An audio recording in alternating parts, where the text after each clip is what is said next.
Isn't it? Was it? Yeah. Good morning. Welcome to the Celtic Way Morning Briefing Live. It's Monday, 8th of August. I hope you're well. Another happy Monday. I'm Tony Haggerty, a Haggerty10 Twitter handle, as you all know, and I'm joined today by Alison McConnell. Good morning, Alison. How are you? I'm very well, thank you, Tony. Yourself? Yes, all good, all good. Sun shining in East Bible. It was a minute ago, just cloud over there, but there you have it. Draw your attention to the bottom strapline, guys. It's £1 a month, and you can come and join us on the Celtic Way. You know what to do by now. Just hit that subscribe button, www.celticway.co.uk/subscribe. You can get access to pods and all the sorts of wonderful articles that appear on the website. It's £1 a month for full access.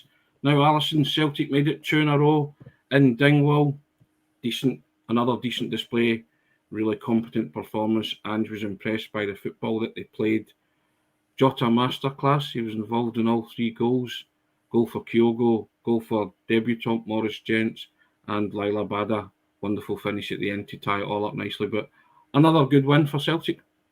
Yeah, absolutely. And I think they'll be encouraged just by the increasing fluency, I think, within the team, the increasing momentum. I think you're right to highlight Jota. I think on the early evidence of the campaign, you can see just why it was a good bit of business to get him to sign and commit on a permanent basis. And I think he looks. I don't think he ever looked like a player short in confidence. But I think what you're seeing is an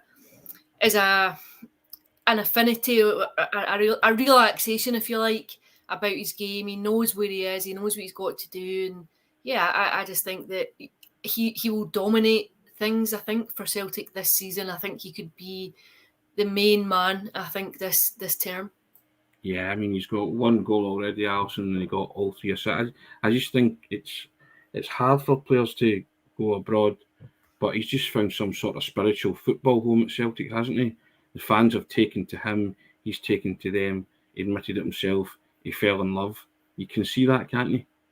Yeah, I think it was quite a nomadic career up until he came to Celtic. He's obviously found a home in terms of finding a place within a first-team environment, playing regularly, producing good football. He has an opportunity to shine, and I think he's relished the platform that he's been given. I think clearly, he'd be the popular player among the Celtic support. I think you saw that over the summer with the beseeching element that wanted him to stay and the clamour to get him signed on a permanent contract. And I think he's clearly relished that. I think he's got a bit of arrogance about him in the way that he plays, which just comes from knowing that he's got a trick or two up his cuff. And I think what you're seeing is a very confident player who is keen just to cement his place at the club and then see where that may take him. Because I think, like all players at that age and stage, I suspect he probably has aspirations to go and maybe play in a more demanding league. And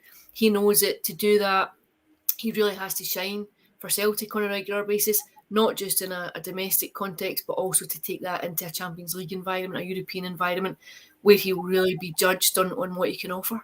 He's also thriving in being, as you say, the main man at Celtic. You can dress it up whatever way you want. I know it's all about the team collective, but Jota is kind of the main man at the moment, isn't he?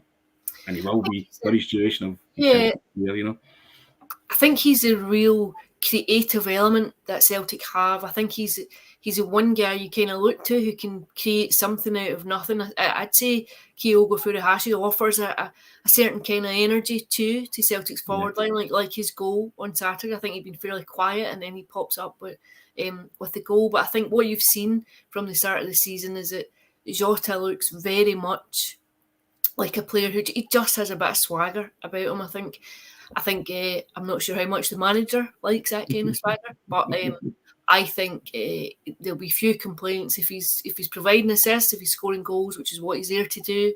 I think there'll be few complaints about the performance. Is it too early to call him as a player of the year, Alison? Too early to call him what, sorry? As a player of the year? I think it's way too early, but what I think you can say is that he'll be up there. I think, he avoids injury, he stays fit. I think without question, he'll be up there. I think if he continues in the same vein that he started the season, which I'm sure you would expect him to do, because again, last season he was one of the real consistent performers for Celtic again. The real fulcrum of that attacking forward three and looking to make things happen. If you go back to some of the real stodgy games that Celtic had at times last season, thinking of that game against Dundee United at home when Georgios Giakoumakis, missed a penalty and stuff, but it was I think it was Jota that was hitting woodwork. Not and hitting woodwork.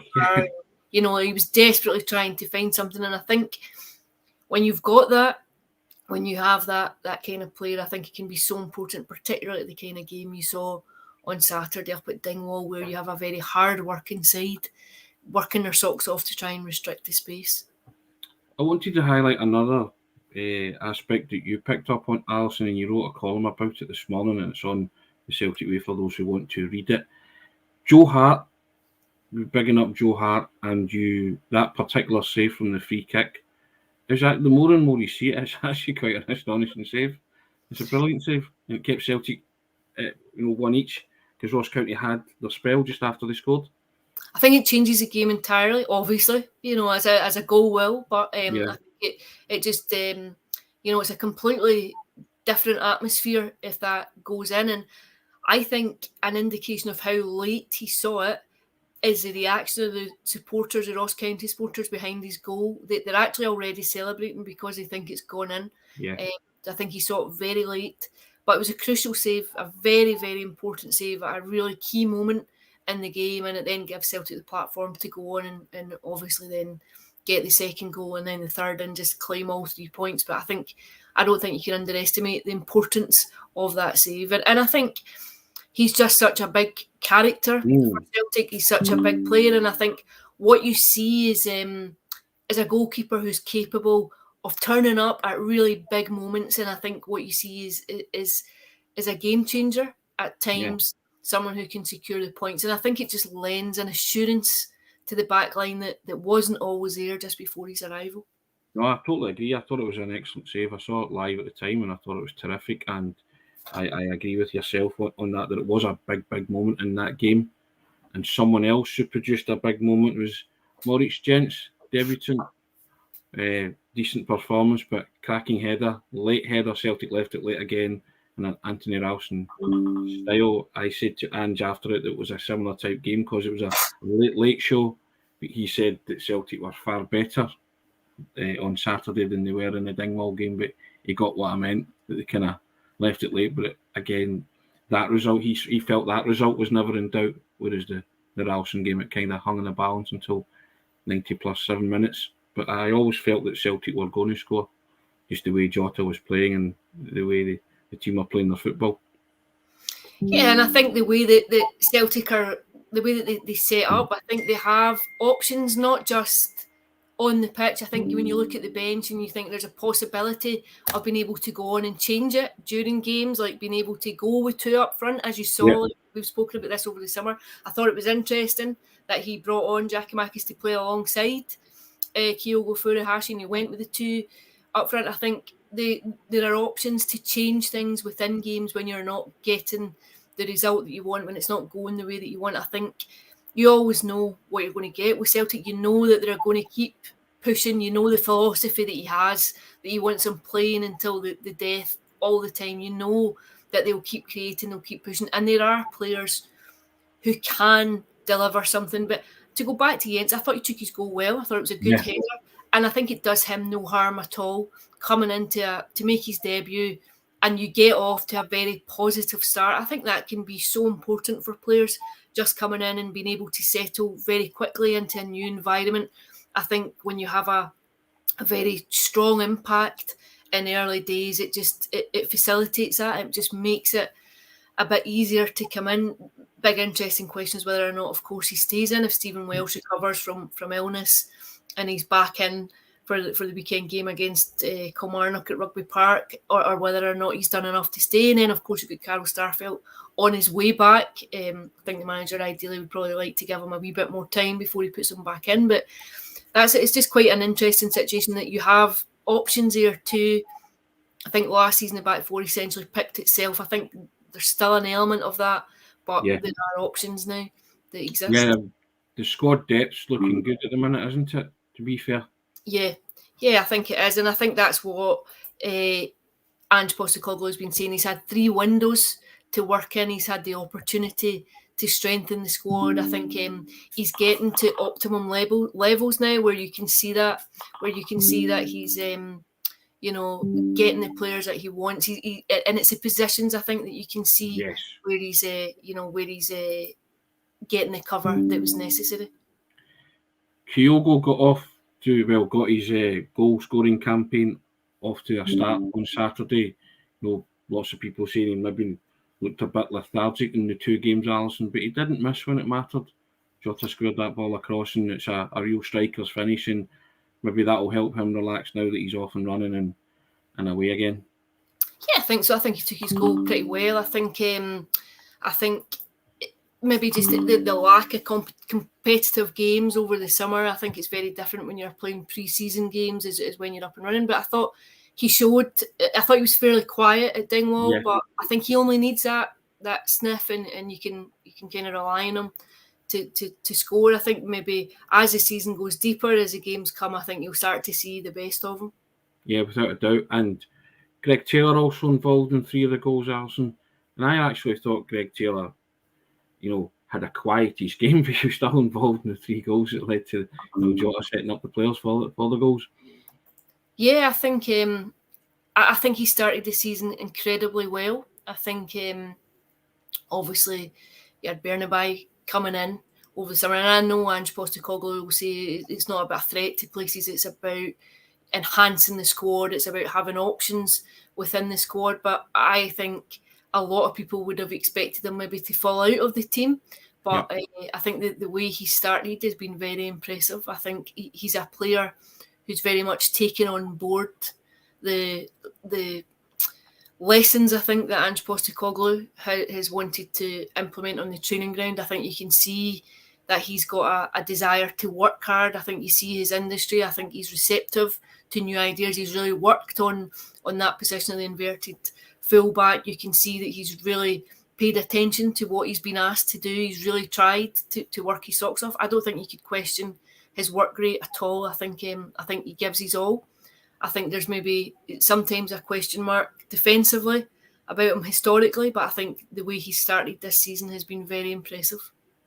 And Lila Bada coming on, putting the seal on a cracking team goal. Alison's a beautiful finish, but lots of nice in-ticket passing and give and goes. And Lila Bada also spoke about the fact that every player in the squad's going to have to play their part. They just need to be ready when called upon to do so. But he said he's still happy and he'd like to score more goals like that, he said, because he enjoyed it. I think he was one of the real...